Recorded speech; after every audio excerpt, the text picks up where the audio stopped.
يترجم هذه الدواوين الشعرية من اللغة العربية الكردية.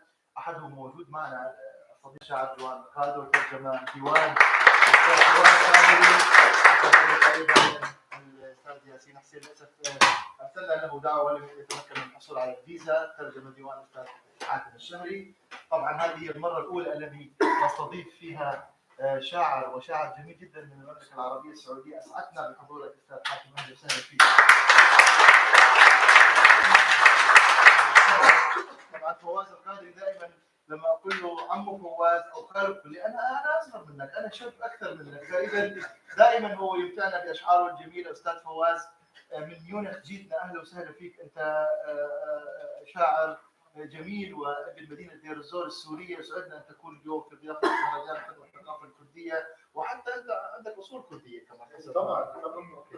اهلا وسهلا فيك بيناتنا. بدي اروح لنشاط في قاعات المهرجان. نحن بشكل عام يعني او لدى الاكراد يعني الكل بشكل عام، او حتى المجتمعات اللغه العربيه والشرقيه، فن الكاريكاتير للاسف مهمل لدينا في الكاريكاتير. نحن كل سنه في المهرجان عندنا معرض خاص للكاريكاتير. السنه هاي هو معرض الفنان كاريكاتوريست جواد بلجيكا. لوحاته معلقه في قاعات يا ريت بس ننتهي من الجلسه نلقي نظره على هذا الفن الكاريكاتير. وكمان هو ابدا استعداده انه اي شخص او اي ضيف منكم حابب انه جواد يرسم له لوحه بورتريه على شكل كاريكاتير، اي شخص منكم حابب فجواد جاهز انه يرسمه بشكل بالقاعه اللي هي في الاخير. يقعد على كرسي وجواد حيرسمه على شكل كاريكاتير. للاسف منه موجود هلا حاليا، ولكن هو راح يجي بعد يمكن بعد شوي.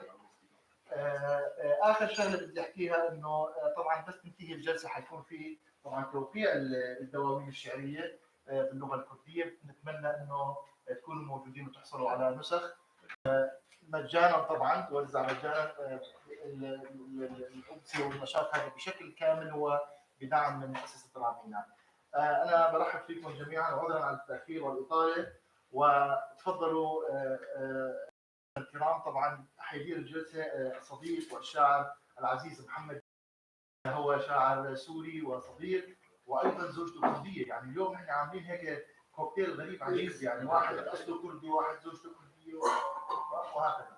فتفضلوا على المسرح. اهلا وسهلا فيكم واتمنى لكم جميعا وقت ممتع.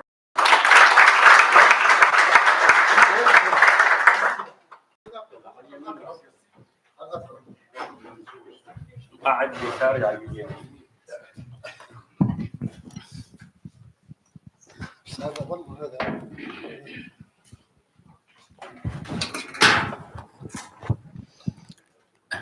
مرحبا ومساء الخير. شكرا كثير لوجودكم معنا اليوم. شكرا لمهرجان الثقافة الكردية اللي سمح لنا انه نكون موجودين هون، وبتشكركم كثير لانه اللي بيقطع اجازته يوم الاحد مقدس في برلين ليحيى يحضر امسية ثقافية، فبيكون كثير عنده اهتمام ثقافي. فشكرا كثير لكم، ونتمنى ان شاء الله نقضي وقت ممتع سوا. راح ابدا بتعريف ضيوفي الكرام. الاستاذ فواز قادري. فواز شاعر سوري، ولد في مدينة دير الزور وهاجر إلى ميونخ منذ حوالي 25 عام تقريبا. له أكثر من 30 ديوان شعر مطبوع، وبالتحديد 35 ديوان. وخبرني كمان إن ما لم ينشر هو إسا أكثر على ما يبدو، أو على الأقل يوازي. من أعماله وعول الدم، لا يكفي الذي يكفي، آيات الحب العظمى، وأناشيد ميونخ المؤجل، وسيرة العاشق، سيرة المكان، وهو الديوان الذي ترجم إلى اللغة الكردية، وراح نتحدث عنه الآن خلال هذه الجلسة بالمحور الثاني من الجلسة. فواز أيضا ترجمت أعماله إلى عدد من اللغات وقصائده، منها الألمانية، الهولندية، الكردية، والتي هي كان من المفترض أن تكون لغته الأم، لكن ربما ليست لغته، أحد أصوله كردية، لغة الدم. وراح نتحدث عن هذه النقطة خلال الحوار.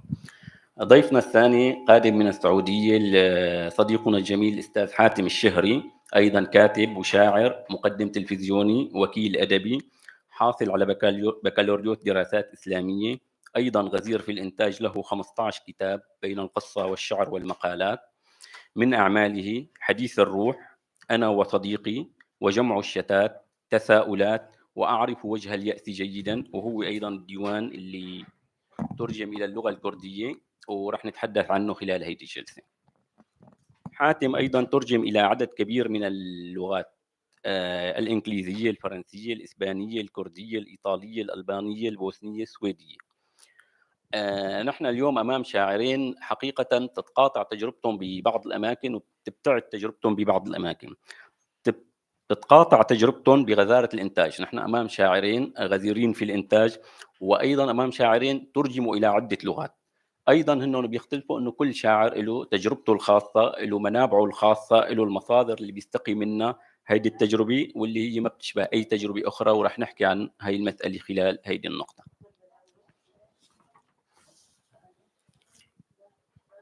المحور الأول راح يكون حول الترجمة والعلاقة بين الثقافات وحوار الثقافات. أستاذ فواز، سؤالي الأول لك: عندك أصول كردية وديوانك ترجم إلى اللغة الكردية، ربما لو تعلمت الكردية كان من المفترض أن تكتب بالكردية. هل هذا الشيء يعني لك شيئا؟ بتحس أنه الكردية كان ممكن بقدر ما أن تكون لغتك الأم؟ أو شو بيعني لك أن تترجم إلى لغة حتى إذا ما كانت الكردية هي لغتك الأم؟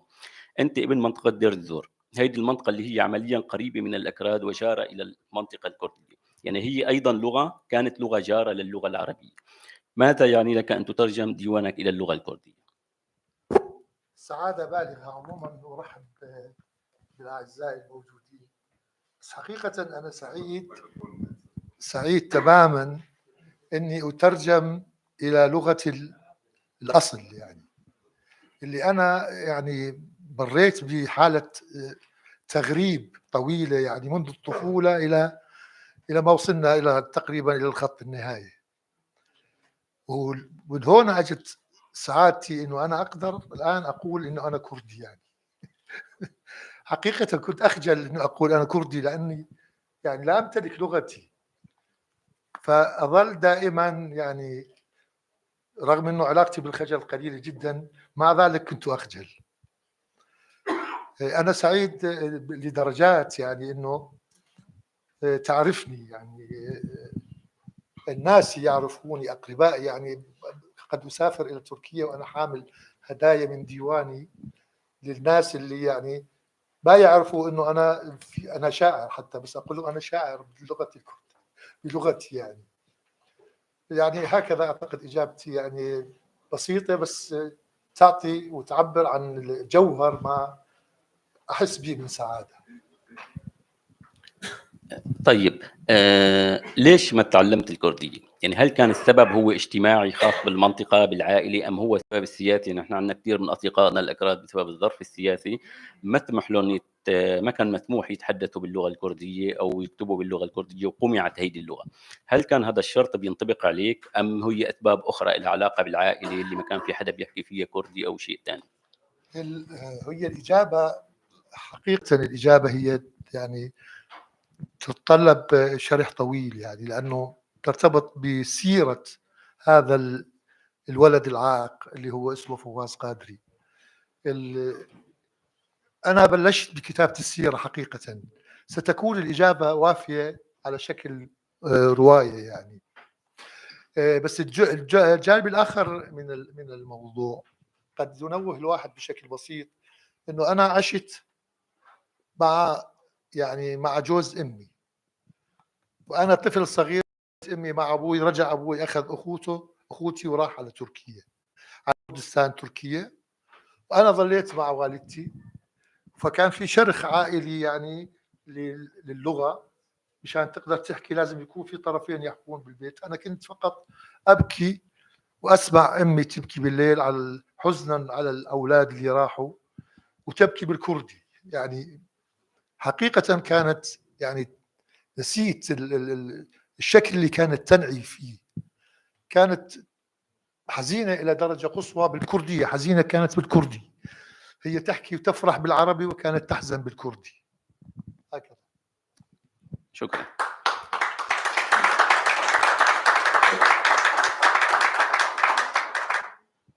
أستاذ حاتم، سؤالي لك.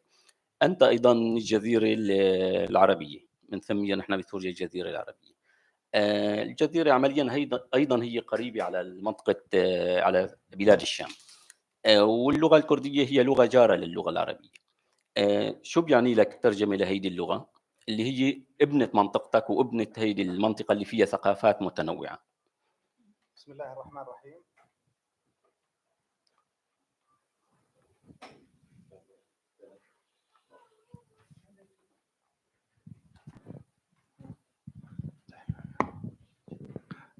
بسم الله الرحمن الرحيم.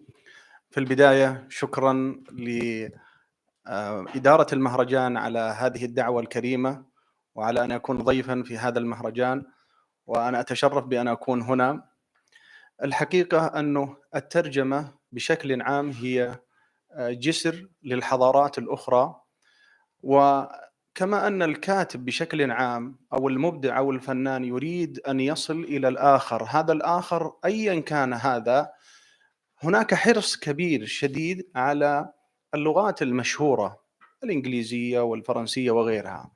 فأنا كان وقد تم ذلك، لكن أنا الكردية تحديدا أرى أنه أن تصل إلى جارك القريب الذي نحن نشترك معه، بيننا مشتركات إنسانية كثيرة، فأحب أن يعرفني جاري الكردي من خلالي أنا، لا كما يقولون عني. فلذلك الصوت الشفيف، الصوت الداخلي للإنسان والمبدع أو الكاتب حاتم، أريد أن يعرفه من خلال لغته هو، كما أني أريد أن أعرفه أيضا من خلال ترجمته إلى اللغة العربية. وقد يعني بالتعاون مع الشكر من منشورات رامينا هناك تبادل ثقافي كردي سعودي، وأنا أتشرف بهذا وسعيد جدا أن أتعرف إلى هذا المجتمع الراقي الرائع.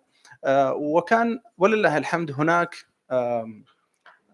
أصداء طيبة إلى هذا الديوان، لا سيما أنه أول ديوان لشاعر سعودي يترجم إلى الكردية.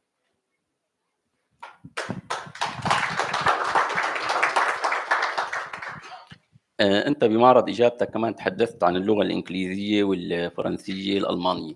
هيدي اللغات هي بتشكل لغات مركزية عالمية، وفي بتشكل لغات المركز القوة. هلا أغلب الناس دائما والكتاب بيحبوا يترجموا لهيدي اللغات لأنه بتحقق لهم انتشار، بتحقق لهم. هون أمام الكردية، وأنت أيضا ترجمت للإندونيسية ولغات أخرى. هي عمليا فينا نسميها لغات، حتى العربية بهذا المعنى هي لغات مهمشة أو لغات قليل الاهتمام فيها على الصعيد العالمي.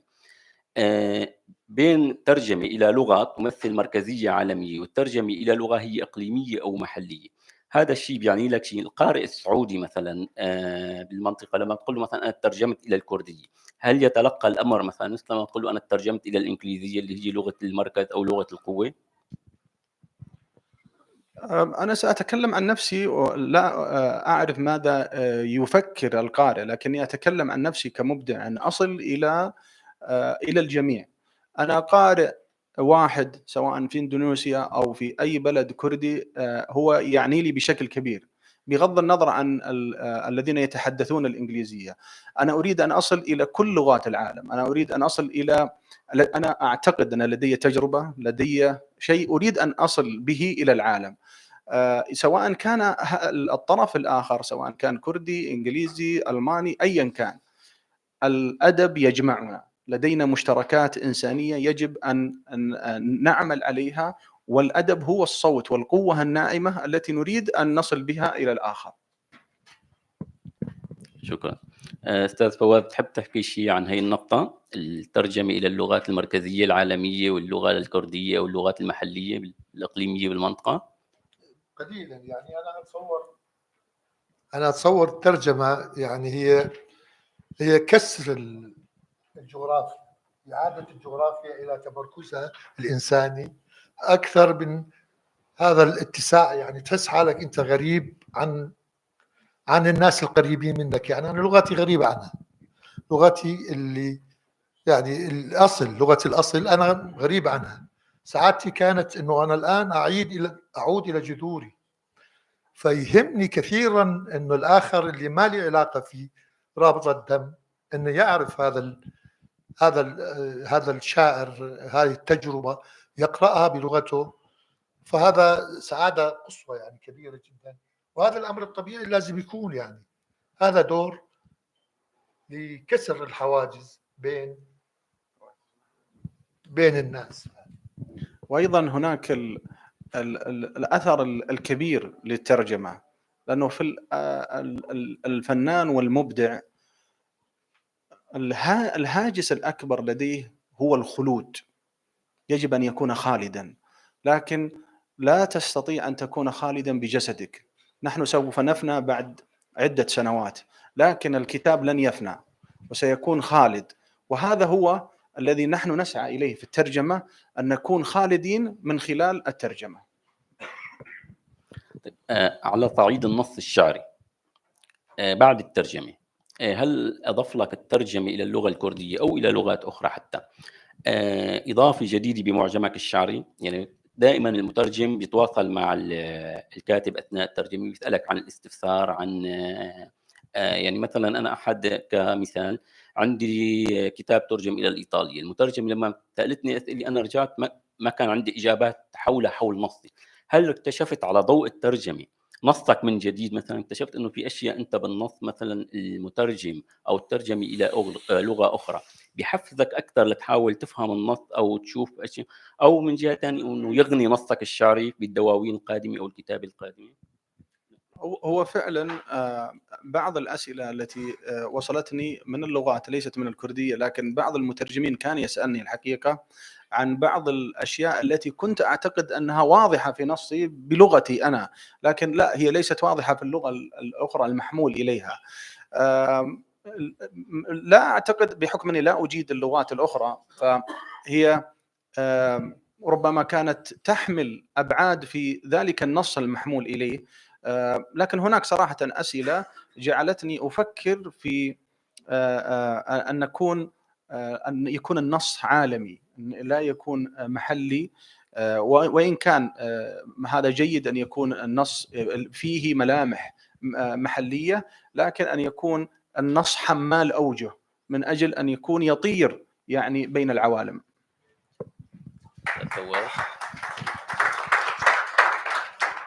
لا شك مهمة الترجمة هو وجود حالة من التلاقح الفاعلة ما بين اللغتين أو أكثر، وستغني اللغة المنقول إليها وستغني تجربة الشاعر حتى وإن لم يكن آنيا. يعني مع الوقت ستأتي كثير من الأسئلة وكثير من الاستفسارات أنت لم تضعها بالحسبان، أما سيأتي الوقت اللي ستكتشف أنه أنت حقيقة أضافت الترجمة إلى تجربتك الكثير. وهذا ما حصل معي أنا باللغة الألمانية. ما قبل ما أترجم إلى الألماني كنت أحس فعلا بغربة بوجودي داخل الألمان. وقت ترجمت صار في أسئلة جديدة، صار في تفاعل آخر مختلف، صار في أصدقاء أيضا أتوا من خلال الترجمة إلى اللغة الألمانية. فهي حالة كثير مهمة لتجربة أي شاعر، وراح توصلوا إلى أماكن ما وصلها من قبل. يعني مثلا أذكر أنا موقف لما ترجم ديواني إلى اللغة الفرنسية، أنا كاتب في الإهداء إلى صديقي عزرائيل، واضح نعرف، لا بس أي الإهداء ما أعرف أنا والله الفرنسي ما، لكن المترجمة واجهت صعوبة في ترجمة كلمة عزرائيل. إحنا مفهوم لدينا من هو عزرائيل، لكن ما أعرف يعني أنه، ثم حطت هامش وبدأت تتكلم أنه هذا ملك الموت وكذا في الثقافة يعني سطر واحد أو 3 كلمات تحولت إلى هامش طويل في ثقافة هم يعني. وأنا مبسوط جدا، مبسوط أنه أنا يتم نقل ثقافتي الأصلية إلى ثقافة أخرى بهذه الأبعاد البسيطة التي لدينا. وفي أذكر حتى في اللغة الإيطالية مثلا، إحنا الكلمة عندنا في الجذر العربي يعني فزلكات الشاعر، يعني هي كلمة، لكن مثلا أنا أجيد اللغة الدمعية، اللغة الدمعية أقصد أنني أنا أبكي كثيرا. هذا بهذا الشكل لا يمكن أن تقولبها في لغة أخرى. أن تستطيع أن تلعب بها في لغتك الأم، لكن حينما يتم نقلها إلى لغة أخرى أعتقد أنه يتم تجميل وجه النص بالثقافة الأخرى حتى يتم فهمها في سياقها المحدد. شكرا. هلا رح ننتقل على المحور الثاني، نتحدث عن الدواوين التي ترجمت الى اللغه الكرديه، ورح يكون لنا وقفه مع كل ديوان. رح نبدا مع الاستاذ فواز قادري اللي ترجم ديوانه دار رامين. حقا شكرا كثير لدار رامين على هذا الدور اللي عم تقوم فيه جسر بين الثقافات العربيه والكرديه وايضا الانجليزيه مؤخرا. استاذ فواز، بديوانك سيره العاشق سيره المكان تقول: البلاد التي عذبتني بالخوف عليها، ألعاب الطفولة ناقصة معها، الضحكة ناقصة وتنتهي قبل أن تكتمل، سرقك اللصوص مع الفرات ولم أجد عينك التي تحرس، والبيت الذي خبأت فيه ما تبقى من ذكريات.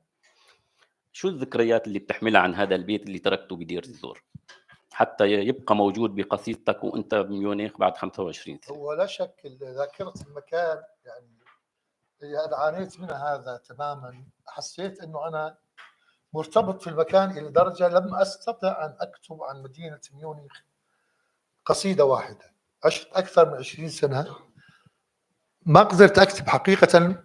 كنت أنتظر أنه أعود. حسيت أنه أنا في محطة وليس في حالة إقامة دائمة، أنه أنا في محطة هسه أخلص قدح الشاي أو الفنجان القهوة وارجع على البيت. اللي حصل أنه امتد طبعا لهذا المعاناة الكبيرة لشعب بكامله عشرات السنين، يعني تجاوزت 20 سنة فعلا، اللي هي ترتبط هاي النقطة المبدئية. يعني أكثر من ذلك يعني ما أحب أن أحكي أكثر يعني. كمان بتقول بديوانك: بقعة الضوء الباقية تقطر عتمة على ملاذي على يدي حنة عرس قديم. الحنة هي شيء مشترك بين ثقافات المنطقة كلها، يعني النساء الكرديات، النساء العربيات، نساء كل المنطقة تقريبا بيحطوا الحنة. شو اللي بيربطك بالحنة؟ ليش هيدي شيء هو موجود بقصيدتك وتحسه انه جزء من الذاكرة، جزء من الانتماء الى التراث الى المكان؟ حقيقة هذه الإجابة على الحنة هي الإجابات على أسئلة الطفولة الكثيرة. في أسئلة كثيرة جدا للطفولة دفعتني لأنه أنا أكتب يعني كم هائل من الكتب والمخطوطات، هي كان نسبة منها كبيرة هي إجابة على أسئلة الطفولة. الحنة شيء أساسي كانت بحياة العائلات البسيطة، يعني لأنه هاي موجودة بالأفراح، موجودة بالأعراس، والأطفال كانوا يحبوا أنه يكون لهم وجود، فكانت هاي الأيادي الصغيرة تتعمد بالحناء وكأنها كانت تتعمد بالشعر. أتذكر أنه أنا فعلا كنت أحس بفرح كأنما أنا يعني أكتب نصي بالألوان، هاي الألوان الحمراء اللي تتركها الحناء على يد الصغير. كمان أنت الفرات بيحتل مكانة مهمة بقصائدك وبيتكرر بشكل دائم، والفرات كمان أحد المشتركات. هل بالله يعني هذا الشيء خلاني انتبه انه بقصيدتك في كثير من الثقافات المشتركه اللي بتتعايش. هل هذا يعود الى فزع طبع فواز القادري، ام يعود الى كونك انت مثلا شخص جاي من خلفيه يساريه، كان عندك تجربه يساريه؟ كيف اثرت التجربه اليساريه على نصك، وكيف جمعت هيدي المشتركات؟ هل كنت واعي لانه انت نصك عمليا هو عم يجمع ثقافات المنطقه كلها؟ هو الحوار عمليا نصك هو في حوار بين الثقافات حتى باللاوعي على صعيد الرموز الصغيره والتفاصيل الصغيره مثل الحنة والفرات وغيرها كثير من التفاصيل. هو نصي هو أنا، طريقتي بالتفكير، رؤيتي للعالم للأشياء هذه لا تأتي عقلانيا، يعني أنا أكتبها عقلانية بشكل منطقي. علاقة الشاعر مع الذات علاقة خاصة، يعني تعرفين هي تقرر كيف تكون. بتجربتي يعني يعني أشكر الأشياء اللي كانت محيطة، فعلا أشياء غنية جدا، جزء منها الفرات، حتى الذاكرة اللي كانت دائما أنا مرتبط بجزء آخر من عائلتي أنا ما شفتهم. يعني تصور إنه صار عمري 25 سنة وأنا لم أرى أهلي في القسم الآخر من هذا الكوكب اللي كانوا جزء من تركيا.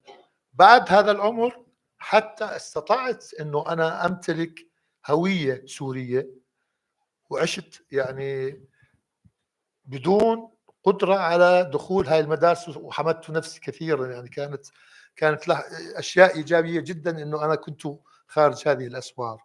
تعلمت القراءة من لافتات الشارع، في أشياء أخرى مساعدة، بس هذه طبعا منحتني قدرة على الاحتكاك مع الجوانب اللي علمتني كثيرا بالفنون والقراءة وإلى آخره، اللي كانوا في جيلي ما أتيح لهم.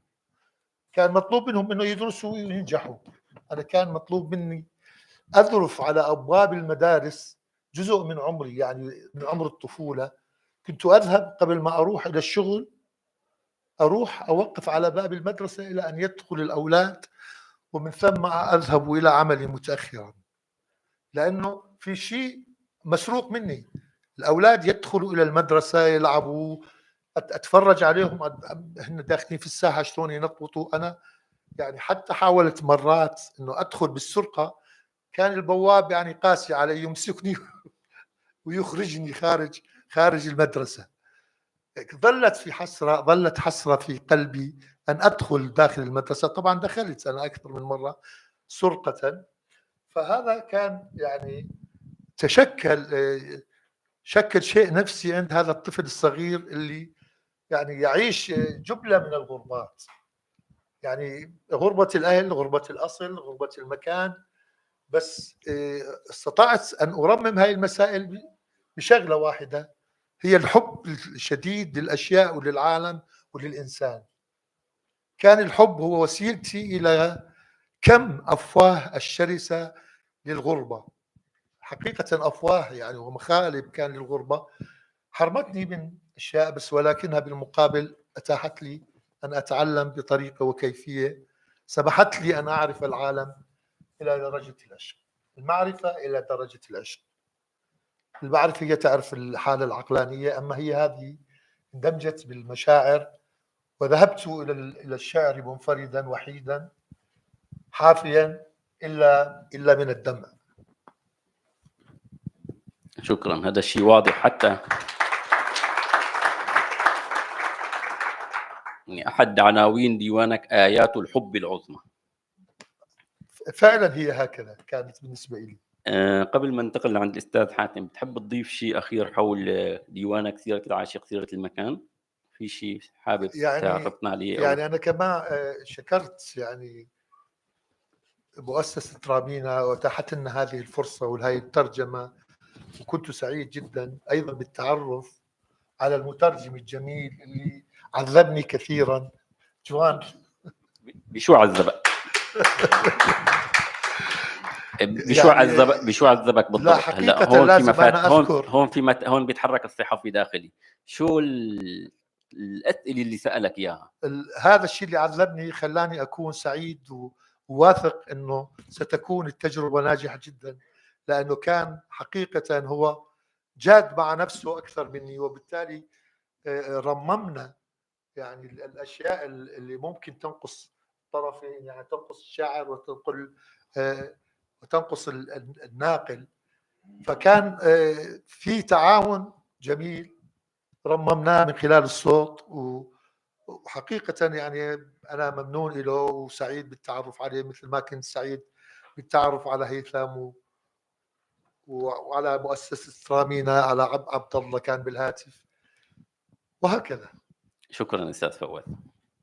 أستاذ حاتم، ديوانك أيضا ترجم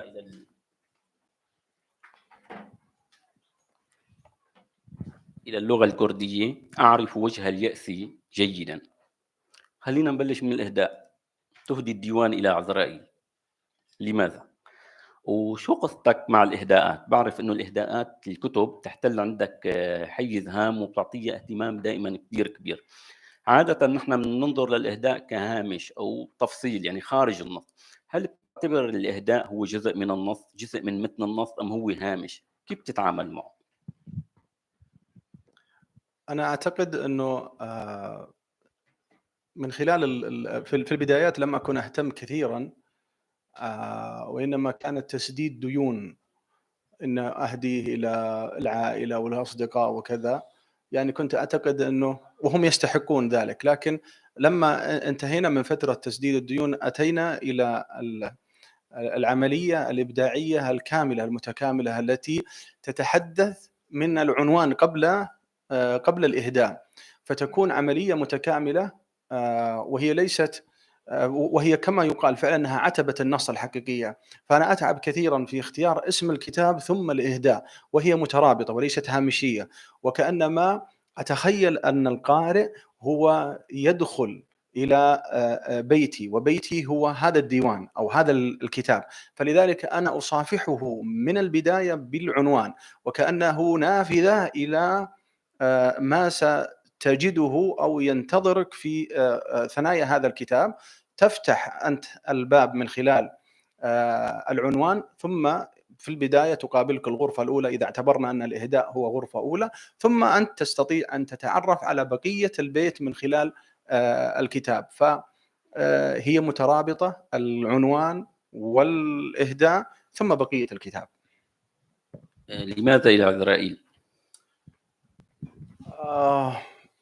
في تلك الفترة أعتقد أنه كان صديقي الحميم في الفترة التي كتبت فيها الديوان، ولا أتمنى من أحد منكم أنه يصادقه لأنه ليس صديقا أصلا في البداية. لكن مررت بتجربة لمست فيها القاع وتمددت فيه بشكل، وعرفت المعنى السوداوية، وليس هذا من طريق الترف، هو ليس شيئا تذهب إليه الحزن، بل هو أحيانا يأتي إليك. فترة كانت قاتمة، فترة كانت سوداوية. حاولت أن أترك انطباعاتي عن هذه الفترة من خلال كتابتي لهذا الديوان، ولعله الغائب المنتظر في تلك الفترة الذي الحمد لله أنه لم يأتي إلى عزرائيل، فكنت أريد أن أعطيه هذه الهدية، الديوان، بحكم أنه كان جزءا من صناعتها. شكرا. قبل قليل بأحد إجاباتك تحدثت عن الخلود.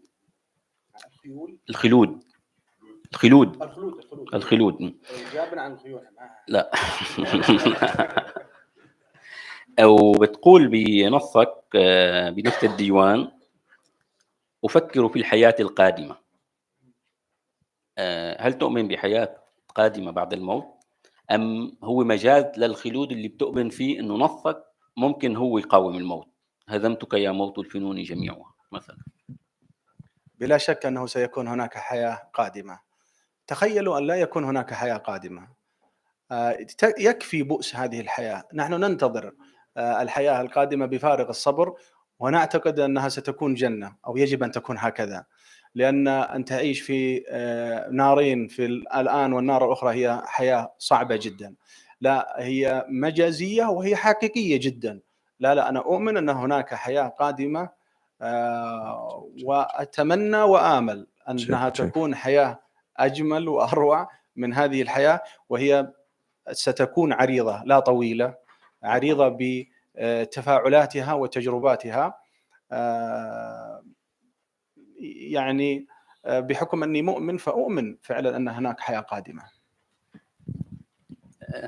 تؤمن أغلب دواوينك تحتفل باليأس، بالحزن، بالموت، وأنت شاعر بمقتبل العمر. شو اللي بيخلي شاعر عنده كل شيء تقريبا يحتفل باليأس أكثر مما يحتفل بالحياة؟ يعني خصوصا بتقول كمان بنصك، تقول: هل فكرت في الانتحار؟ لا، لكني أفكر في الحياة. الانتحار أصل، يعني تؤكد أن الانتحار هو أصل الحياة. يعني أنت عم تقلب الحياة هي الأساس، والانتحار هو عارض، على الأقل بالمفهوم المتعارف عليه شعبيا، أو مثل ما بنعرفه نحن. هل هو جزء من كينونة الشاعر اللي بيشتغل على الوعي وبيقلب المجازات، أم أنك تعني حقيقة ما؟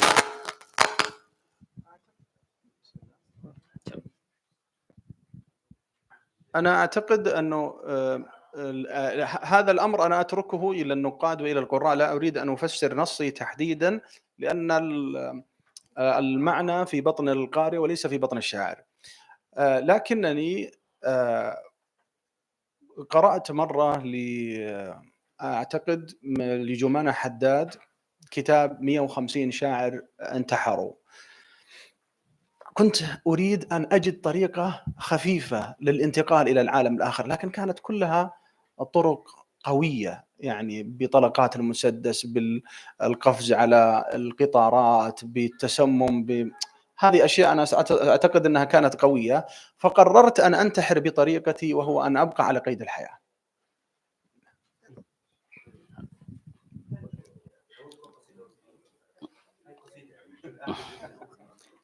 خبرتني أيضا قبل الجلسة امبارح بالدردشة أنه أنت دائما بتكتب قصائدك تحت ضغط اليأس، الحزن، ما بتقدر تكتب بالفرح، ما بتقدر تحس أنه الفرح ليش؟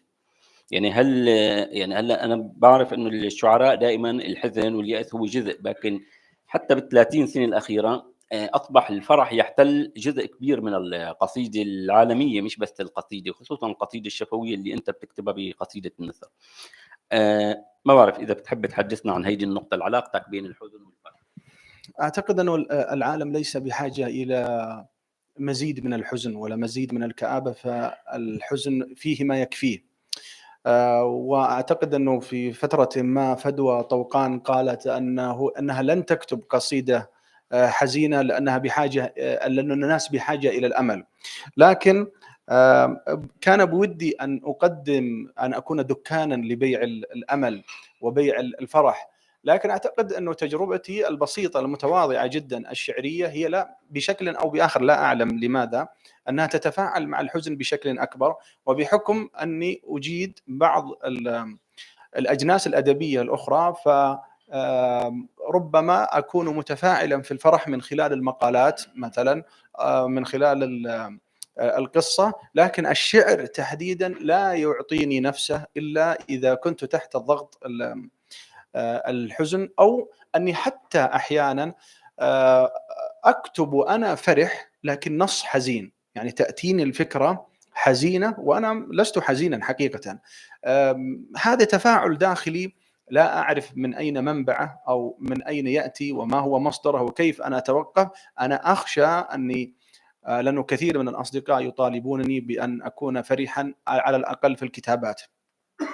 حاولت أن أتماشى، لكن الإبداع ليس بالكيف، ليس أنت تطلبه متى ما أردت، ليس بالقرار. أيوة. لكن أعتقد أنه إلى الآن إذا كان الإبداع إذا كان الحزن سيخرج مني نصا مبدئا، فأهلا وسهلا بالحزن.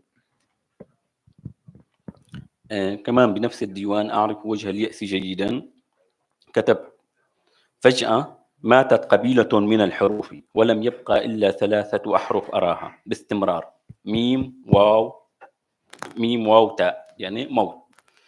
وبأحد مدوناتك على مدونتك كتبت أنك دخلت المشفى بحالة خاصة لمدة 5 أيام، وهلأ كمان أنت تحدثت بأنك عشت تجربة. هل تكتب قصيدتك تحت ضغط حدث معين؟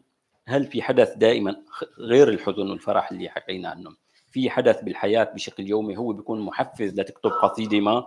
كيف علاقتك مع الأحداث اليومية، وكيف الأحداث اليومية بتحتل قصيدتك؟ كيف تتعامل معها؟ هل بتحاول أنك تشعرن اليوم بقصيدتك؟ والله يعني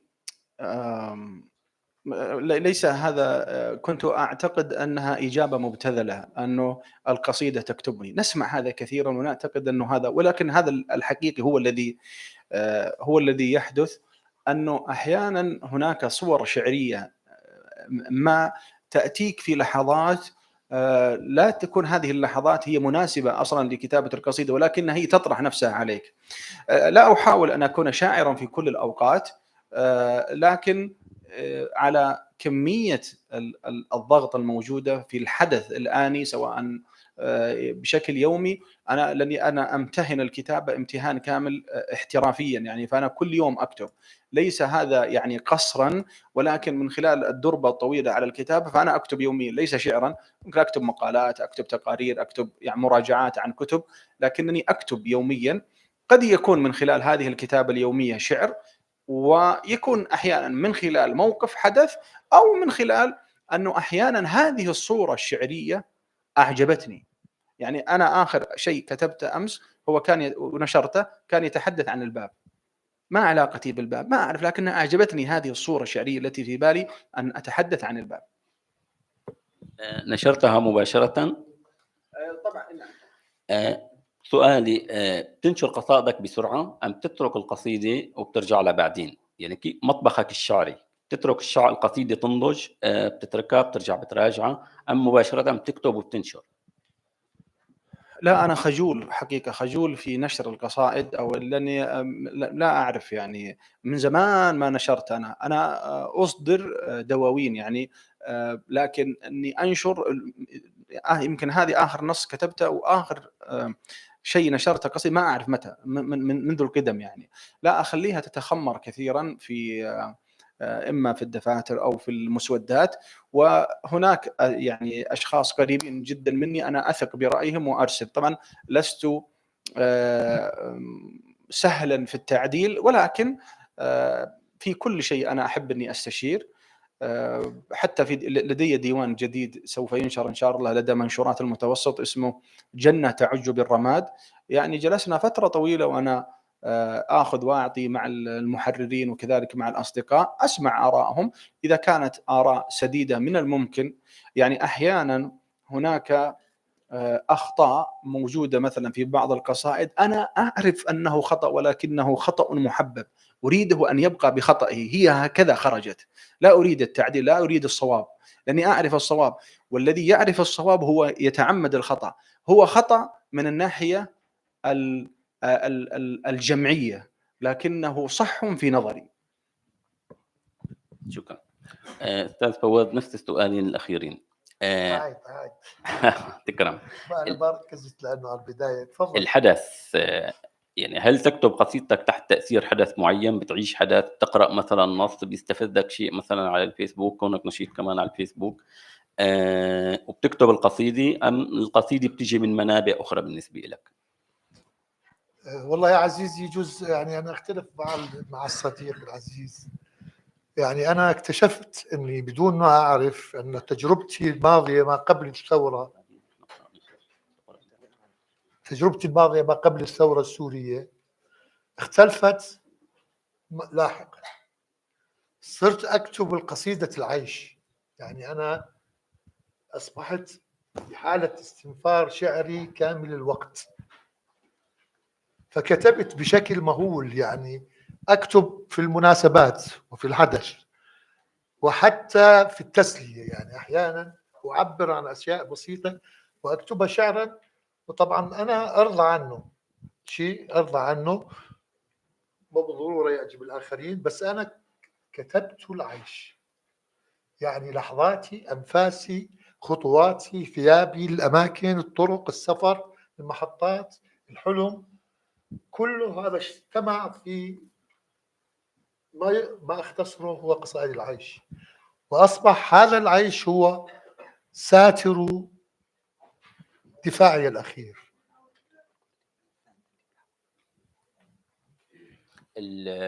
غير تراجع قصيدتك، تراجع القصيدة أم تترك القصيدة فترة من الزمن وبعدين ترجع لها؟ الوسيلة اللي أكتب فيها كانت تتيح لي المراجعة بدون ما أراجع. يعني بمعنى أنا أكتب على الفيسبوك، أنا أكتب مو مشان أنشر، أنا أكتب منشور، يعني أكتب بس أكبس وأنشر. ولاحقا نتيجة متابعتي ووجود الناس والأصدقاء، ممكن أحيانا كلمات ناقصة، يعني في كلمة ناقصة، في أحرف ناقصة، في تشكيل مو دقيق إلى آخره. هذا كانت تأتي عرضا، يعني بدون ما أنا أتقصد، بس كانت القصيدة تكتب كاملة. يعني على الفيسبوك مباشره. انا راضي طبعا، انا راضي عن القصيده، وبالتالي انشرها، اكتبها وانشرها. لاحقا هاي بعض الهنات الصغيره اكتشفها، يا اما انا اراجعها يا اما، بس مو بقصد المراجعه. يعني كانت الحاله اللي امر فيها استثنائيه بالنسبه لي ولتجربتي. هاي خلينا نقول السنوات الثوره اللي تجاوزت ال10 سنوات، عشت الشعر بمعنى الكلمه، وكتبت بشكل يعني مهول حقيقه، اكثر من 50 مخطوط كتبت والنشر الجزء الأكثر منه ما زال الآن موجود، ما تجاوز 25 مخطوط. يعني قصيدة العيش اللي حدثتنا عنها هي قصيدة كتبتها بعد الثورة؟ يعني نتيجة حدث الثورة السورية هو اللي خلاك تروح بهذا عشت، صرت أنا أعيش القصيدة، يعني أعيش. يعني قصدي بعد الثورة. بعد الثورة بالطبع. احكي لنا شو اللي عملت فيك الثورة شعريا؟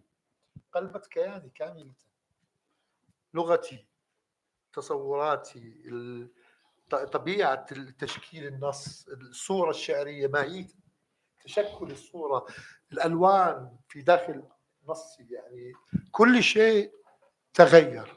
حتى حلمي بلش هو يتشكل بطرق مختلفة. يعني الحلم صار جزء من الصحو، النوم حلم، كتابة كنت أكتب وأنا في حالة أقرب إلى النوم، أفيق وأكتب. عشت هذه السنوات بشكل شعري كامل. بهالشيء أصبحت أسمي نفسي حقيقة أني أنا كتبت قصائد العيش. هذا الشيء مستمر حتى الآن، حتى بعد اللي دخلت الثورة بحالات اليأس والهزيمة والتحولات اللي صارت بسوريا؟ يعني مثلا بالبداية مفهوم كان في أمل. صديقي الحلم ما انتهى. يعني أنا ما بشوف أنه الثورة فشلت. الثورة اغتيلت، ساهم العالم تقريبا أكمله باغتيال الثورة. كان مستحيل أن تنجز هذه الثورة والكيانات العالمية هاي الكبرى تقف تتفرج عليها وهي تنجح، وتخلي هذا الشعب يتخلص من أعتى دكتاتور. كان مستحيل. لهالشيء يا صديقي الكل تضافر على خنق هذه الثورة. أنا كنت وما زلت أحلم، يعني مثل ما يقول تروتسكي، بثورة مستمرة دائمة ستجد متنفسها بزمن قريب أو لاحق، بس الحلم الإنساني ما ينتهي. الثورة لن تنتهي، وإلا نقول على الحياة السلام، يعني مو على العيش فقط. طبعا العيش يعني هو معنى أشمل من الحياة.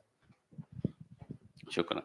أستاذ حاتم، قبل ما ننتقل لفترة قراءة، أنه كل شاعر رح يقرأ قصيدة أو قصيدتين من ديوانه، بتحب تحكي شيء حول ديوانك أعرف وجه اليأس جيدا؟ في نقطة معينة بتحب أنك تضيع عليها أو تحكي حولها؟ هو أنا أتمنى أن يستمتعوا القراء بقراءته. هي تسجيل موقف لفترة ما، في وقت ما، في مكان ما. تجاوزت هذه الفترة، لا أتمنى أنها تعود، لكن هي فترة يعني مريت فيها، وغيري مر من الممكن أن مر بفترة أقسى مما مررت به، لكن حبيت أن أسجل هذا الحدث عن طريق الشعر. أجيب.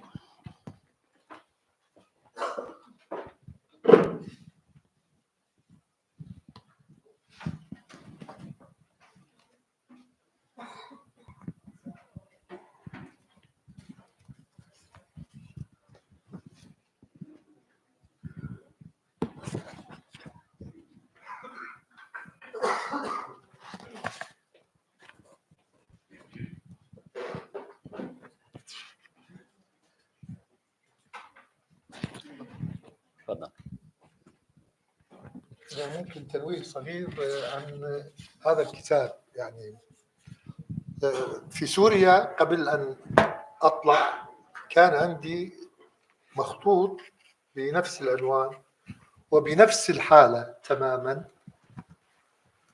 للأسف بعد أن غادرت سوريا ذهب هذا المخطوط، ما بعرف وين صار. ما انوجد، يعني أنا حاولت أحصل عليه ما قدرت أحصل عليه، بس الموضوع ظلت شاغلتني. سيرة العاشق، سيرة المكان، العلاقة العضوية بالمكان كثير يعني كانت تشكل لي حالة وجدانية.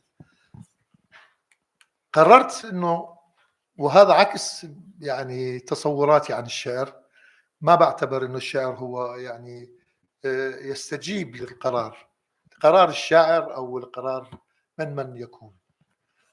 فحقيقة كتبت هذا المخطوط، أعطيت نفسي فترة زمنية ما يقارب العام، وعشت الحالة تبع شو اسمه، وكتبت هذا الكتاب اللي هسه راح أقرأ منه. هو بشكل ما إعادة النص المفقود الضائع في سوريا، لأنه حاولت أطبعه في سوريا ما حصلت حتى بوزارة الثقافة على الموافقة الشكلية، أجا مع الرفض وقتها. فأنا شعرت أنه هذا يمكنني حقا إذن، فقررت إعادة كتابه، وهذا هو إعادة الكتابة للمخطوط. وكان الإهداء إلى الأوائل الفذ في الزنازين والأمكنة المغلقة، إشارة الحرية في رئة البلاد. أنا علاقتي سيئة مع الميكروفونات، مصيبة. هاي يبدو إلى علاقة مع طفولتي، هاي اللي كانت تعيش في الحارات، يعني في الشوارع وفي العمل. فالمان ما سمعت النشيد الوطني تبع حزب البعث يعني.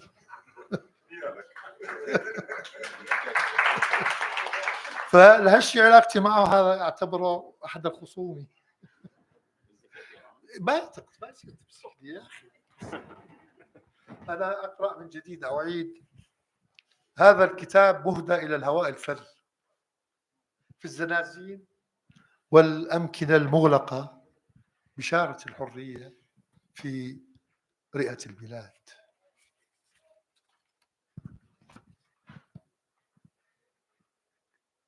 عابر طريق المتاهه، يجمع الطرق من العدم، يقبل وردة السيرة من فمها، وكأنه في مكان آخر يقبل وردة السيرة من فمها ويتكلم العطر. تراب ودم يتزاوجان فتطلع وردة، دم وحجر هيئة القلب، التاريخ جمر والخوف كرسي طاغية في الهاوية، الجندي خوف مقدود من الصخر والفولاذ فوق رؤوس الناس، وكلب مهان يرحب بسادته، تجار حرب يتسافدون بالعلن، دول كبيرة ودول ذيلية ومرتزقة ينبحون مع العذر من الكلاب. الشاعر يريد أن يكتب الحب، ليس عن الحب، يريد أن يكتب الحب قبل أن تذبل وردة وحيدة منسية، أن يخلد الحب قبل أن تنتصر الحرب، قبل أن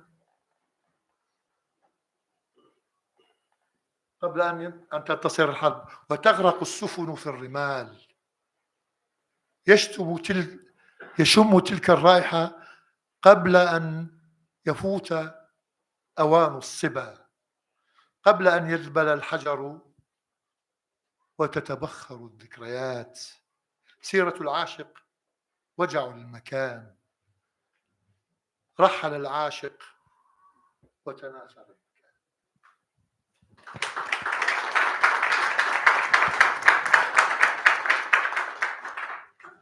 ايش قد انا بقول والله يا اخي حرام، شو والله ظلم، هذا ظلم. يعني الشعراء، يعني انا من الشعراء اللي يعني ما يحب كثيرا الحكي عن الشعر، يحب أن يحكي الشعر. فأحتج أنا يا هيثم، يعني يا أصدقائي أحتج. انا مقموع من ما يفيد مع واسطة، ما بيفيد. انا مقموع من اداره المهرجان، مقموع هذا الشكل من الدفاع عن الروح. لا هو انت لك حق انك تحتاج، بس ما راح يقبل الاحتياج، تحتاج عادي. لا أنا أظل واقف للصبح يعني ما.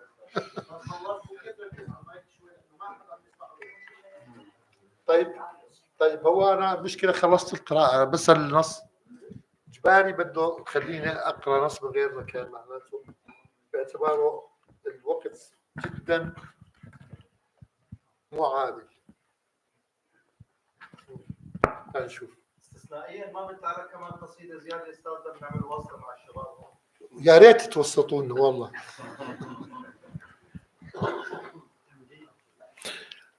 يسبق بقية الصغار بالحب والجريان، يطعم الدجاجات حنطة يديه والقطط بعض حصته من الطعام. مدرسته الشارع، كتابه الذي يتجدد كل يوم، يعرق ويتعلم. تنبت أعشاب المعرفة على راحتيه، يكبر ويحلم ويتعلم. حتى الأقلام والطباشير لم تلامس يده. على الحيطان والأسفلت بالحجارة كتب الصغير. كان أقرب ما يكون إلى فل أمه، يرش الماء وينقل علب الزرع من مكان إلى مكان تحت الشمس. لم يصنع نشابة لصيد العصافير، ولا شراكا من الدبس تثبيت أقدامها على الأغصان. يرمم الأجنحة المكسورة ويطير خلف أجنحة لا تطير.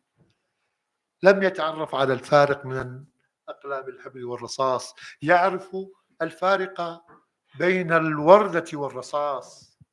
على الحيطان كتب الصغير، وكان أقرب إلى الحلم، ينقط الحليب في فم قطة رضيعة لا تعرف أين فمها.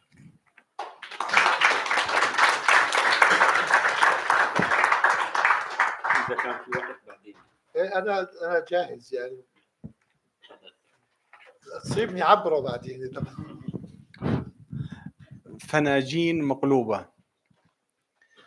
أغني لوحدي للتيه للريح للزمن الجريح، أسكب صوتي في فناجين مقلوبة. أعوي لنفسي أغني بمفردي على مسرح الحياة التعيس. منذ أن اشتهرت بالغناء لم يحضر أحد، لم أكن أحلم بل كنت أغني للسراب. لقد ضاع صوتي في ثقب الحياة الضيق. أريد أن أشتري آذان تسمع لي، لكني لا أحب السماع المبستر. أتمنى كثافة الحضور وحماسة الجموع، بيد أنهم لا يحبذون زامر الحي. لن يقف هديلي بسبب لا أحد، والمكان المزدحم بالفراغ والضجيج الذي يحدثه السكون. حينما تكتظ القاعة بالجميع سأتلف حنجرتي وأرمي بصوتي للكلاب الضالة لتأكل منه ما تبقى من صوت مبحوح.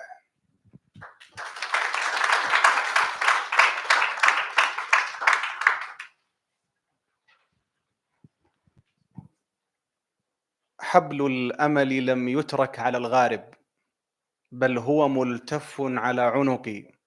كنت أحسب أن الكذب فقط حبله قصير، فوجدت الأمل كذلك.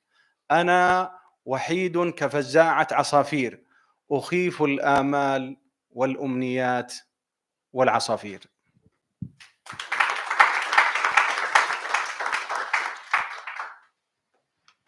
ما شكل روحي؟ قرأت هذه العبارة تذكرت أن أبي قال مرة: إن أردت أن تنظر إلى روح أحدهم فيجب أن تطلب منه أن يطلعك على أحلامه.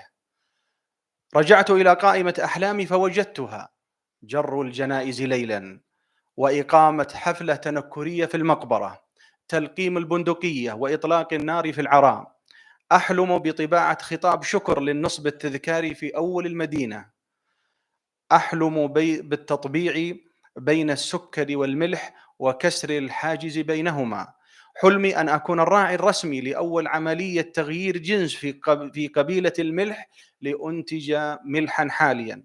أود إقامة زواج خيري لجميع البترينات في المحلات وأفكها من أسرها. أحلم أن أعيد الملابس التي تمشي في الشوارع إلى الإنسانية. هذه بعض أحلامي، فما شكل روحي إذن؟ عشان ما يزعل علينا.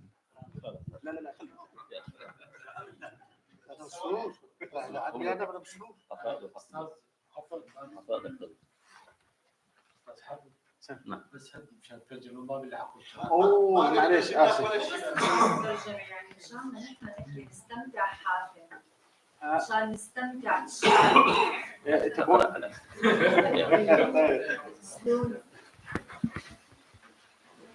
والله انا ما كنت مسرع والله مسرع كثير يعني جدا. يعني ما حد راضي عليه. لا راضيين عليه، بس ما اقرا لهم شوي يرضون. طيب خلاص بقول هذه قصيرة جدا وببطء شديد جدا، إذا ما فهمتوها ما يعني. يكون مشكلة بالجمهور. حيوان أليف. أربي حزني منذ الطفولة. حينما سافرت كان مكتوبا على التذكرة: ممنوع اصطحاب الحيوانات الأليفة، ومنعوا حزني من الدخول. هل حزني حيوان أليف؟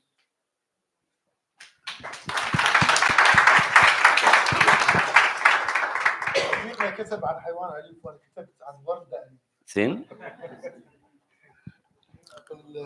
خلصنا احنا قراءة؟ خلصنا قراءة. لا اسمع واحده قصيده. اقرأ قصيدة خلاص يلا. ظلت يعني هدية الناس لك. يلا راح نقرأ. احفظها لي هذه اني اعطيتك واحده. لا يعني لا تجحدها. انا هسه اعطيك الكتاب كله. يلا نحن راح نقرأ قصيدة وبعدين راح ناخذ إذا في أسئلة من الجمهور وراح نختم، لأنه إدارة المهرجان معنا 10 دقائق حسب ما خبر. انا لانه ابني هاجي متاخر انتظرني تعال خلص هذا عشان بس نعطي اسئله للجمهور. عموما.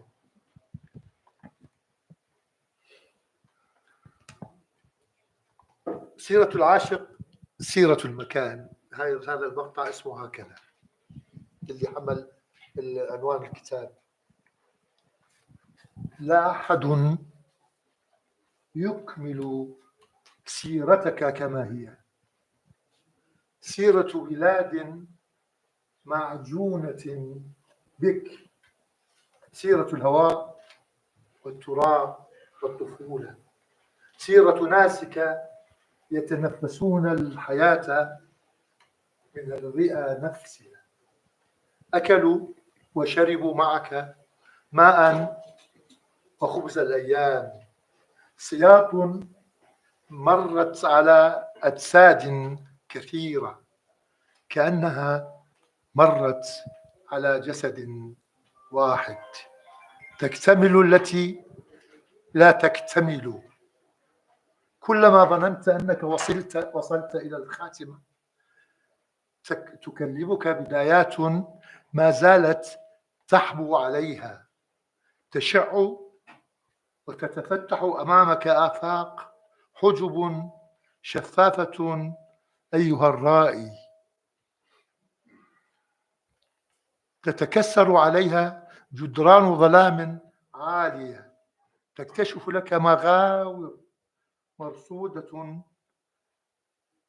للجن، مراكبك الراسية على الفرات، أشرعة بحارك الوسيمة، طبول محبة بدائية، شفاعة جيرانك كشفاعة حليب الأمهات، والفرات يمر من جانبك أينما تكون.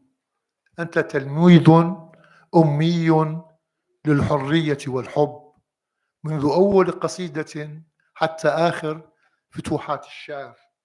تلتقط الزغاريد من أفواه نسوة يمتنعن عن التقبيل، وأنت تنتظر أن تتجدد الأعراس، تشير إلى كل ما يتوارى خارج السيرة.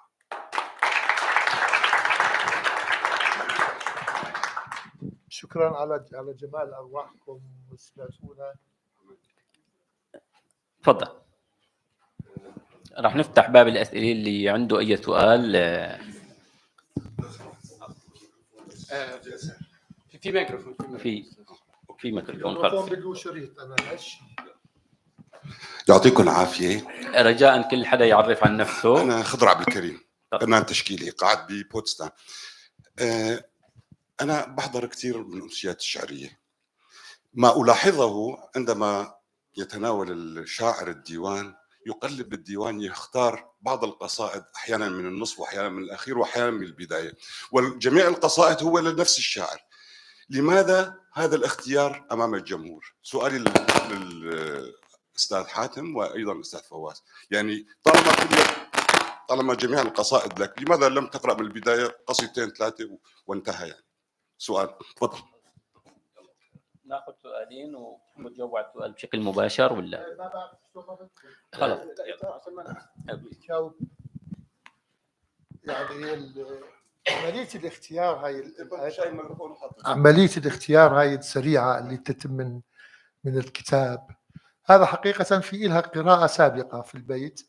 أنا قرأت الديوان وركزت على بعض القصائد، حسيت أنه هي تمثلني في هذا الحضور في هاي اللحظة. هو كل الحالة واحدة، بس لكل وقت ولكل أشخاص حالة ما تحب أن تصل إلى قلوب الناس. هكذا. أنا أعتقد أن ليس كل الشعر يصلح لأن يتم إلقاءه، لأنه القصيدة يجب أن تكون لها نغم، لها صوت. بعض القصائد هي تصلح فقط للقراءة، لو أخرجت بطريقة الإلقاء ستكون غير جيدة. فأنا أعتقد أنه هذه وجهة نظري، أني أختار شيء أتوقع أنه يصلح لأن يكون مؤدى وأن يلقى أمام جمهور. هيثم حسين، روائي مقيم في لندن.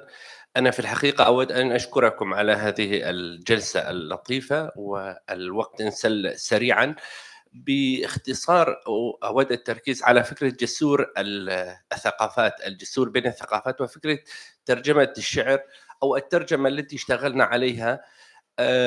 اشتغل عليها الشعراء اشتغلوا على ترجمة الشعراء، لأن الحرص كان في منشورات رامينا أن يكون الشاعر يترجم مترجما للشاعر. وفي الحقيقة هنا الدواوين فيها أرواح أكثر، أرواح الشاعر وأرواح الشاعر المترجم، فواز القادري وجوان قادو وحاتم وياسين.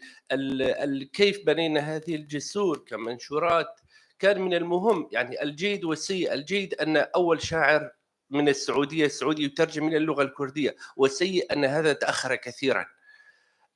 نحن متجاورون، شعوب متجاورة، تاريخ، جغرافيا، كل شيء مشترك، لكن كانت هناك قطيعة معرفية أدبية. ما يجري، ما جرى وما يجري وما سيجري هو قليل، لكن على الأقل نحاول سد هذه الثغرة. إعادة لغة الشاعر إلى لغة الدم كان مهم بالنسبة لنا. المبتكرات في جميع الثقافات، ليس فقط في العربية، في الألمانية، الإنجليزية، الفرنسية، من يمكن وما يمكن نعمل على هذا المشروع. هذه الجسور هي التي نعمل عليها حقيقة. اليوم امتعتمونا، وأنا حريص أشكر الجميع أن يأخذوا نسخهم المهداة منا ومن الشعراء، إن لم تكن لهم فلأبنائهم وبناتهم، لأن الروح الشعرية والروح اللغة مهم لنا. وأشكر فقط الفنانين التشكيل، لأننا في الدار نحرص على أن تكون الهوية البصرية لدار اللوحات فنية لفنانين تشكيليين أكراد. ليس من باب العنصرية ولكن باب الانتصار للفن التشكيلي الكردي والهوية البصرية الكردية بجميع اللغات العربية والإنجليزية والكردية. شكرا لكم. شكرا أستاذ هيثم على هذا المشروع الرائع جدا في منشورات رامينا، وعلى ما تقدمونه من دعم لمد جسور الحضارات من خلال الترجمة. وأنا أشكر الحضور جميعا على حضورهم لسماع هذه الأمسية الشعرية، لأنه الشعر عادة ممل، لكن شكرا لأنكم أعدتوا هيبة الشعر.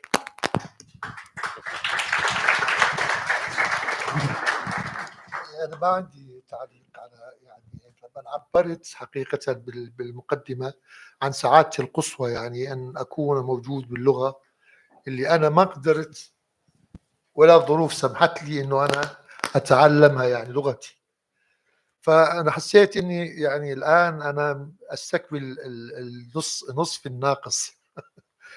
فهذا على الصعيد الشخصي. أما على الصعيد العام فأكيد الترجمات هي تجسر بين الشعوب وبين الناس والأمم والأمكنة والجغرافيا، خصوصا إذا كانت القصيدة هي يعني معمدة بالحب، يعني معمدة طبعا بالتجربة، حتى إذا كانت حزينة مشان صديقنا نقول يعني الألم أيضا يعني صفة مشتركة بين الناس، أحيانا كثيرة تأخذ سمات وطابع إنساني كبير جدا، لأنه نحن نشترك في الألم، هذا يعني نحن نشترك في الحلم في نفس الوقت. شكرا. تفضلي. الصوت عم يطلع؟ تمام. مرحبا بكم، اهلا وسهلا فيكم في برلين. بصراحه امسيه كثير مميزه. السؤال اللي امسى بات شائكا وامسى اشكاليه كبيره لدى الكتاب والكاتبات هو هويه النص. ما هو كيف يمكننا ان نصف هويه النص المكتوب بغير لغه الام بالنسبه للكاتب؟ أهي كهوية الكاتب باعتبار هي لغة الروح، لغة المشاعر، هي لغة ما يجول في خاطر الكاتب أو الكاتبة عندما يكتبها، أم هي لغة أخرى لا تنتمي للكاتب بأي صلة؟ شكرا كثير. يعني أنا ممكن أرد، يعني أنا أستفسر فقط عن نقطة يعني هل تقصدين بشكل عام إلا بشكل خاص بالأمسية؟ يعني هو هذا بشكل عام، باعتبار كاتبة وعم تكتب باللغة العربية، هل إشكالية كثير كبيرة؟ يعني أنا عم بكتب نص باللغة العربية بروح كردية، في منهم عم بيقولوا هذا النص يمكن بعض الناس يقول علينا أن نصنفه كأنه نص مكتوب كهوية كردية، أم وبعضهم لا، أنها باعتبار أن اللغة هي من العوامل المشتركة للشعب والتاريخ، ومهمة كتير لأنه نصف الشعب ما أنه عنده مقومات، فاللغة كمان من أهم المقومات. فهل قصدي إنه فينا نصنف هوية النص للغة الأم أم نصنفها للغة المكتوبة بها؟ شكرا. أنا عندي رد بسيط على الموضوع، على جمال السؤال اللي أنت طرحتيه. حقيقة قد يكون مؤرق هذا السؤال، يعني العلاقة مع الترجمة هذا الموضوع شيء شائك، يعني أنه نقدر نقول قولا حاسما في الموضوع. بس أنا قد أتفق معك فقط أنه من يكتب ويمثل تجربته الإنسانية وحاله وذاته مهما كانت اللغة سيكتب شيئا له علاقة بالذات الإنسانية، بدءا من الكاتب إلى المتلقي. يعني هنالك جسور غير مرئية ستنصب من خلال الكلمات اللي تشكل النص. هكذا يعني. استاذ حاتم عندك؟ فينا ناخذ سؤال اخير؟ سؤال واحد معنا، للاسف معنا سؤال واحد. الو، انا مش شايف. انا اسمي سمير سفوك وعاشق للفنون وخاصة المجنونة، وأنا بتنازل عن وقت السؤال ووقت الإجابة. هون أستاذ عفوا، أنا اسمي سمير سفوك، عاشق للفنون وخاصة المجنونة. أنا بتنازل عن وقت السؤال والجواب بسماع خاطرة أو قصيدة للأستاذ حاتم بعد إذنك.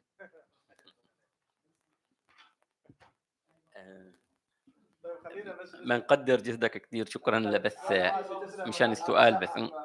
مرحبا، أنا اسمي سوزان علي، أنا كاتبة وشاعرة سورية.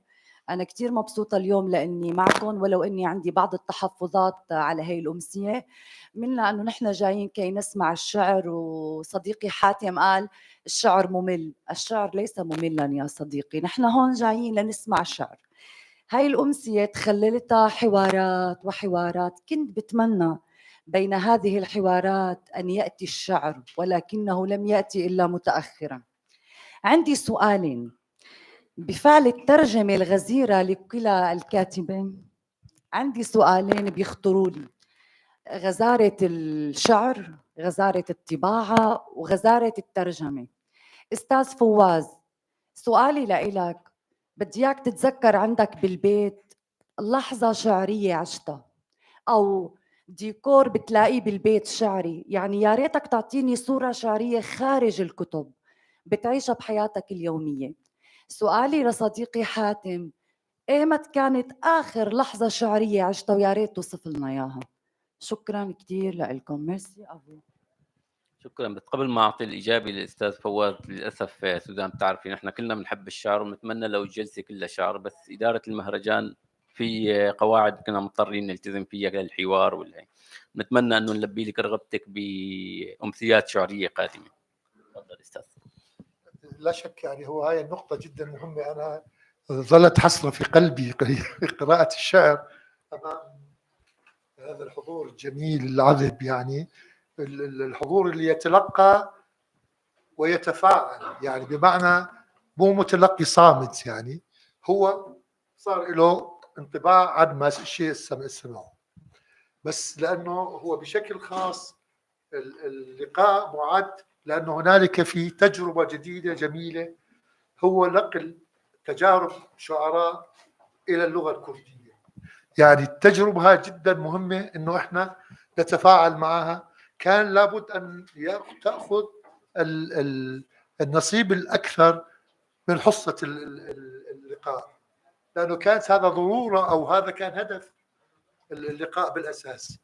أنا كنت طماع حقيقة، يعني إنه إحنا نقرأ، نعمل شقين، يعني نعطي الكتب ولا مشروع الأمسية حقه، ومن ثم نعمل أمسية موازية نقرأ، بدل ما نقرأ 10 دقائق نقرأ كل واحد مثلا ربع ساعة وخلاص. أنت عاملين لنا أمسية، أنا بكرة أجيك يا الشيء الآخر ما بعرف شو بدنا نقول. اللحظة الشعرية عشتها. اللحظة الشعرية. أنا لو أنت انتبهتي صديقتي، أنا كنت عم بقول إنه أنا عم بكتب قصيدة العيش، يعني أي ملمح موجود عندي في البيت قابل أن يكون قصيدة. في هاي اللحظة هاتي جيئي بالبيت اجلبي البيت إلى هنا. يعني حقيقة يعني أنا فعلا يعني الآن هل أستطيع أن أكون شاعرا في هذه اللحظة؟ هون هذا السؤال. قد يكون حقيقة، يعني إنه أنا بإمكان أن أقول لك، يعني مثلا إنه أنا قد أقف ثواني، خلينا نقول مو أكثر، أو جزء من الدقيقة وأنا صامت أتأمل يعني نقطة في البيت. هذه النقطة ستتسع وقد تصبح طيرا، قد تصبح شجرة، قد تصبح رسالة حب شفهية أسمع صداها أنا. وهكذا يا ولد الشعر، يعني عندي الشعر قابل للولادة في كل وقت دون أي مساعدة من القابلة، فقط إذا كنت أنا في حالة صحو شعري.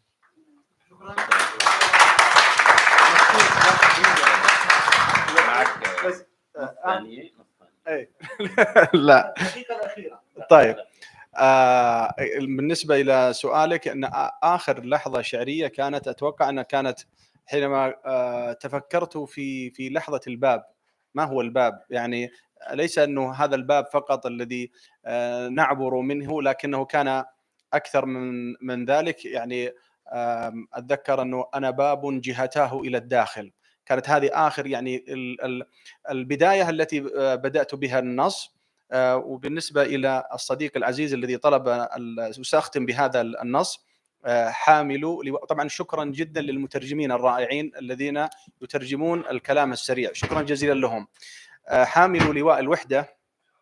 تبدل الدمع بعد الحزن بالصحب، أغمض عيني يسقط أسحاب لا دموع، أفلت يدي تذهب قبائل لا أصدقاء، أترك الجسر ينهدم مدن لا عوائل، أنا حامل لواء الوحدة وهابط وادي العزلة وقرين الذاتية، أنا مكتشف الفردانية والأول الحائز على قصب سبق الجوانية، كنت أعرف الأيام بالتقويم والآن أعرفها بطول لحيتي، كلما غادرني صديق ساء خطي أكثر، أخشى من اليوم الذي لا أجيد الكتابة به، لو كنت أبحث عن ذهب لوجدته، لكنني أبحث عما هو أغلى، عن الصديق.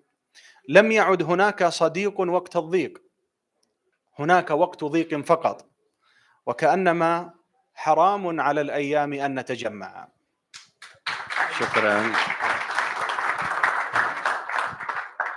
شكرا أعزائي الحضور لحضوركم معنا. شكرا أستاذ فواز، شكرا أستاذ حاتم، وأتمنى تكونوا استمتعتوا. إلى لقاءات أخرى. شكرا لكم.